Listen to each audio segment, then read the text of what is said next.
Hello friends, मेरा नाम है विक्की सहरावत। अभी जो सिक्किम है वहाँ पे एक समस्या जो आ रही है वो ये है कि वहाँ की पॉपुलेशन है वो घटती जा रही है। तो उसी को नज़र में रखते हुए तो जो वहाँ की गवर्नमेंट है उसने एक स्कीम को अनाउंस किया है जिसमें लोगों की जो गवर्नमेंट एम्प्लॉयज़ हैं वहाँ के उनकी सैलरी को इंक्रीज़ किया जाएगा, उनको इंक्रीमेंट्स दिए जाएंगे अगर वो बच्चे अडॉप्ट करते हैं या बच्चे पैदा करते हैं एक से ज़्यादा। और जो जितने भी वुमेन गवर्नमेंट एम्प्लॉयज़ हैं उनको एक चाइल्ड केयर अटेंडेंट मिलेगी जो उनके बच्चे का ध्यान रखेगी 1 साल तक। और जो मैटरनिटी लीव है वो 365 डेज़ की दी जाएगी जो वुमेन एम्प्लॉयज़ है उनको, और जो मेल एम्प्लॉयज़ हैं उनको 30 डेज़ की पैटर्निटी लीव प्रोवाइड की जाएगी। और ऐसे जो भी एम्प्लॉयज़ हैं जिनको बच्चा पैदा करने में कोई भी दिक्कत है तो उनको फाइनेंशियल हेल्प मिलेगी ताकि वो इन विट्रो फर्टिलाइजेशन जो प्रोसीजर है IVF प्रोसीजर उसको अडॉप्ट कर सकें। क्योंकि ये जो सब कुछ किया जा रहा है वो जो फर्टिलिटी रेट है उसको जो गिर रहा है वो जिस तरीके से, तो स्टेट ने उसी चीज़ का ध्यान रखते हुए जो ये इंसेंटिव्स है वो इंट्रोड्यूस किए हैं अपनी स्टेट में। और उनका जो लेटेस्ट स्टेप है वो ये है कि जितने भी स्टेट गवर्नमेंट एम्प्लॉयज़ हैं उनको ये बोला है अगर उनके 2 बच्चे पैदा होते हैं तो उनको 1 इंक्रीमेंट मिलेगा, अगर उनको 2 से ज़्यादा बच्चे पैदा होते हैं तो उनको 2 इंक्रीमेंट दिए जाएंगे। और जो ये पॉलिसी है वो 21 जनवरी से लागू हो गई है। और उन्होंने एक बात ये भी बोली है जो वहाँ के चीफ मिनिस्टर हैं प्रेम सिंह तमांग ने, कि जो उनकी गवर्नमेंट है उन्होंने ऐसी औरतों को रिक्रूट करने का प्रपोजल दिया है जिनकी एज 40 या 40 से अबव है, क्योंकि उन औरतों को ये ड्यूटी दी जाएगी कि वो जो गवर्नमेंट एम्प्लॉयज़ हैं उनके बच्चों की देखभाल वो कर सके 1 साल के लिए। और जो ये अटेंडेंट्स होंगी इनको 10 साल की सैलरी दी जाएगी पर महीना। अभी फ़िलहाल जो नेशनल फैमिली हेल्थ सर्वे जो 5th है उसका डाटा आया था तो उससे ये पता चला है कि जो सिक्किम का जो फर्टिलिटी रेट है, जो TFR है टोटल फर्टिलिटी रेट, वो सबसे कम है हमारे देश में। वो लगभग 1.1 है 2022 में। इसका मतलब ये है कि जो सिक्किम की वुमेन है वो बच्चे पैदा ज़्यादा नहीं करना चाहती हैं, तो इसकी वजह से जो TFR है वो 0.7 है अर्बन एरियाज़ में, और जो रूरल एरियाज़ हैं वहाँ पे है 1.3। और जो हमारा नेशनल एवरेज है वो है 2.0। और जो अगर देखा जाए तो अगर रिप्लेसमेंट लेवल को हम देखें फर्टिलिटी रेट का वो होना चाहिए 2.1, क्योंकि अगर 2.1 होगा तो उसमें अगर इन केस कोई डेथ भी होती है तो उससे क्या होगा कि वो रिप्लेसमेंट लेवल 2.0 तक या 2 तक आ जाएगा।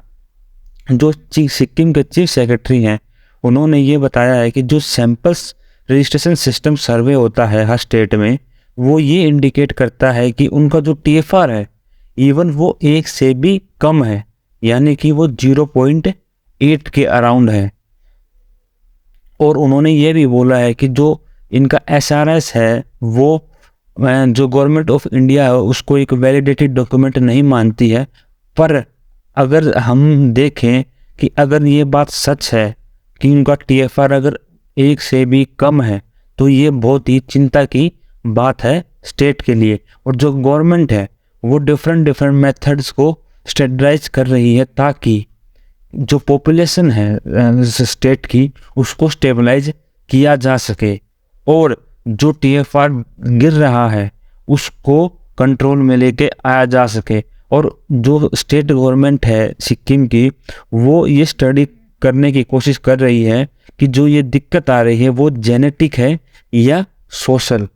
और जो ये इंक्रीमेंट स्कीम लेके आई है सरकार, जो सिक्किम गवर्नमेंट ने इसको अनाउंस किया है, इसमें ये स्पेशली जो इंडिजिनियस पॉपुलेशन है सिक्किम की उसके लिए ही है सिर्फ। और जो फर्टिलिटी रेट जो फॉल हो रहा है तो उसको एक डेमोग्राफिक चेंज का फियर भी रहेगा जो सरकार है उसके लिए। तो फिलहाल जो ये पॉलिसी है ये जो गवर्नमेंट एम्प्लॉयज़ है उन्हीं पे फोकस कर रही है। पर धीरे धीरे सरकार ये भी कंसिडर कर रही है कि जो ये इंक्रीमेंट स्कीम है इसको जो पब्लिक है उसके लिए भी अनाउंस कर दिया जाए। और जो बाकी स्टेट्स में अगर के मुकाबले देखें, जो सिक्किम है वहाँ पे सबसे कम पॉपुलेशन है, और जो वहाँ की पॉपुलेशन वो है 6.8 लाख। और जो TFR है वो पिछले 15 सालों में घटकर आधा हो चुका है। तो जो एक्सपर्ट्स हैं वो ये मानते हैं कि जो सिक्किम की 3 या 4 वुमेन है उसमें से सिर्फ एक ही वुमेन बच्चे पैदा करना चाहती है या बच्चे पैदा कर रही है। जो NFHS है, नेशनल फैमिली हेल्थ सर्वे है, उसका जो अभी फ़िलहाल का जो 5th हुआ था उसका डाटा ये है कि जो वुमेन जिनकी एज 25 से 49 के बीच में है, तो उनकी जो मीडियन एज है फर्स्ट शादी करने की वो है 21.5 साल। और जो एज ग्रुप है 20 और 49 साल का, उसमें 25% वुमेन और 40% जो मेल हैं वो शादी करना ही नहीं चाहते हैं। और अगर हम और देखें जो नेशनल फैमिली हेल्थ सर्वे है उसकी फाइंडिंग्स को हम और देखें स्टेट के लिए, कि वहाँ के जो 2/3 जो मैरिड वुमेन हैं जो और 3/5 जो मेल काउंटर पार्ट्स हैं जिनकी एज 15 से 49 साल के बीच में है, वो या तो बच्चे ही नहीं चाहते हैं क्योंकि या उनको स्टेरिलाइज कर दिया गया है या उनके पार्टनर को स्टेरिलाइज कर दिया गया है। तो जो 92% वुमेन है और 84% जो मेन है वो यही समझते हैं कि जो फैमिली का आइडियल साइज़ है वो सिर्फ या तो 2 बच्चे होने चाहिए या 2 से कम बच्चे होने चाहिए। हम बाकी जो नेशनल फैमिली हेल्थ सर्वे हुए थे उनको देखें, जो सेकंड सर्वे हुआ था जो 1998-99 में हुआ था, उसमें सिक्किम की जो टोटल फर्टिलिटी रेट है वो 2.8 थी, जो ड्रॉप होके अगले जो सर्वे हुआ था उसमें 2 हो गई, जो कि 2005 और 6 में हुआ था। फिर उसके बाद जो NFHS 4 हुआ था उसमें इसकी जो TFR है वो और घट के 1.2 आ गई, जो कि 2015-16 में हुआ था, लगभग 10 साल के बाद। अब जो फिलहाल जो latest national family health survey 5th हुआ है उसमें इसकी घट के 1.1 आ चुकी है, जो कि 2019-21 में सर्वे हुआ था। जो सिक्किम है उसकी जो TFR है वो 1.1 है, और जो कि नेशनल एवरेज है 2, उससे बहुत ही कम है। और ये बहुत ही एक कॉज ऑफ कंसर्न है सरकार के लिए। तो जो सरकार की जो यहाँ की जो सिक्किम है वहाँ की जो टोटल पॉपुलेशन ग्रोथ रेट है वो भी घट गई है। पहले जो 32.98% थी वो अब घट के 12% के करीब आ गई है 2001 से 2011 के बीच में। ये जो हम सिक्किम का हाल देख रहे हैं ये चाइना के सिमिलर है। और सिक्किम शायद अगर एक्सपीरियंस कर सकता है वो है जो डेमोग्राफिक क्राइसिस फ्यूचर में, क्योंकि अगर हम देखें जो लास्ट साल है सिक्किम गवर्नमेंट ने एक स्कीम और इंट्रोड्यूस की थी जिसमें गवर्नमेंट एम्प्लॉयज़ को फाइनेंशियल हेल्प मिलेगी जो इन विट्रो फर्टिलाइजेशन प्रोसीजर है उसको चूज करेगा। तो जो गवर्नमेंट ने इस स्कीम का नाम रखा था वत्सल्य स्कीम। तो ये एक तरीके से एक इंक्रीमेंट स्कीम है जो कि अभी फ़िलहाल जो इंक्रीमेंट स्कीम है इसमें जो कवर करता है वुमेन एम्प्लॉयज़ को और मैन एम्प्लॉयज़ को जो कंसीव करने की कोशिश कर रहे हैं। तो गवर्नमेंट ने ये रखा है कि 1.5 लाख पर साइकिल देगी, और ये सिर्फ 2 साइकिल पे ही लागू होगा जो कपल इसको अडॉप्ट करेंगे। अभी तक फ़िलहाल सिर्फ 38 वुमेन एम्प्लॉयज़ ही इस स्कीम को अवेल कर पाई हैं। और स्टेट गवर्नमेंट ये भी कह रही है कि जो ये मैटरनिटी लीव है, क्योंकि जो स्कीम है उसके अंदर पहले जो मैटरनिटी लीव थी वो 6 मंथ की थी, और इस स्कीम के अंदर इसको बढ़ा के 1 साल कर दिया है। चाहे वो टेम्परेरी एम्प्लॉय है या एडॉक है या मास्टर रोल पे है या वर्क चार्ज स्टाफ है, तो सबके लिए लगभग ये जो मैटरनिटी लीव है इसको बढ़ा के 1 साल तक कर दिया है। और जो पैटर्निटी लीव पहले 15 दिन थी अब उसको बढ़ा के 1 महीना कर दिया है।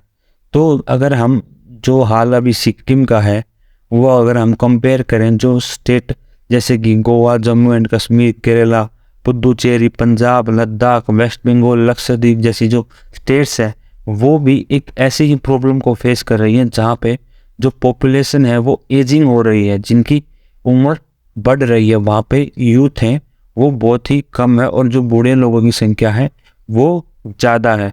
और वो हुआ है जिससे कि जो फर्टिलिटी रेट है कम होने की वजह से, क्योंकि जो रिप्लेसमेंट लेवल है अब जो फर्टिलिटी रेट है वो उससे भी बहुत कम हो चुका है। तो उसकी वजह से जो ये एज स्ट्रक्चरल ट्रांसफॉर्मेशन है ये स्टेट्स में आ रही है, कुछ स्टेट्स में ऐसा हो रहा है।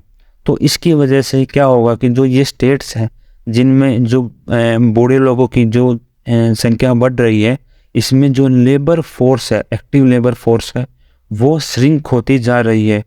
और जो स्टेट है उसकी इकोनॉमी पे बहुत ही बुरा असर पड़ेगा, क्योंकि इसमें जो इकोनॉमिक आउटपुट है वो बहुत कम हो जाएगी और जो इनकम लेवल्स हैं लोगों के वो भी घट जाएंगे। और इससे क्या होगा कि जो स्टेट गवर्नमेंट है उस पर बर्डन पड़ेगा कि वो जो बूढ़े लोग हैं उनको पेंशन्स या किसी और तरह की सर्विस देने के लिए जो स्टेट गवर्नमेंट है उस पर इम्पैक्ट पड़ेगा। और हम अगर देखें कि जो सिक्किम है वहाँ पे भी यही समस्या हो रही है कि जो वहाँ की पॉपुलेशन है वो एजिंग हो रही है और जो लेबर फोर्स है वो बहुत ही श्रिंक हो रही है। और इसकी वजह से जो सेक्स सिलेक्टिव प्रैक्टिसेस हैं जिसमें बच्चा जो पॉपुलेशन है वो यही चाहेगी कि उनको मेल बच्चा ही होना चाहिए पैदा, तो इसकी वजह से ये प्रैक्टिसेस भी जन्म लेंगी। और जो डेवलपमेंट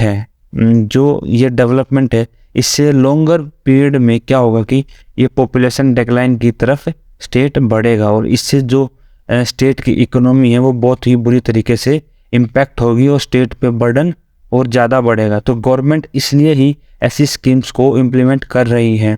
तो दोस्तों आज की वीडियो में इतना ही। Thank you friends, thank you so much.